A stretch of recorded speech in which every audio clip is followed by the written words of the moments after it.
Die William Webb Ellis trofee wat elke 4 jaar aan die Wêreldbeker rugbykampioen oorhandig word, is tans op 'n weeklange wêreldwindtoer van Nieu-Seeland tot in Londen. Die 4,5 kg trofee het ook 'n Kaapse draai gemaak. Die Kiwis het die trofee die bynaam Wormu gegee. Dis Maori vir William. Charles Stransky het gespekuleer oor wat die Suid-Afrikaanse bynaam vir die trofee sou wees.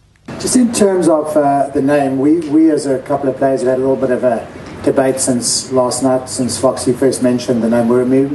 We toyed with the name Willem. The guys at Parktown High School wanted to call it Will I Am. And quite recently, Crano suggested Willie, but at some point then we would end up holding New Zealand's Willie, which doesn't work either. Daar is ook glo 'n nuwe tradisie wat begin is rakende die trofee. Are you allowed to touch it? Yeah, we're allowed to touch You're it. allowed to touch it.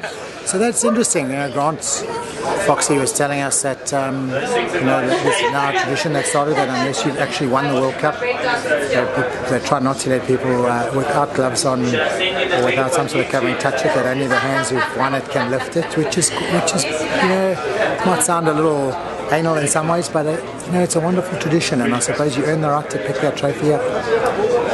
Die trofee sal na sy besoek aan Londen na Dublin, Ierland geneem word vir die stigtersvergadering van die ERB se wêreldrugby konferensie.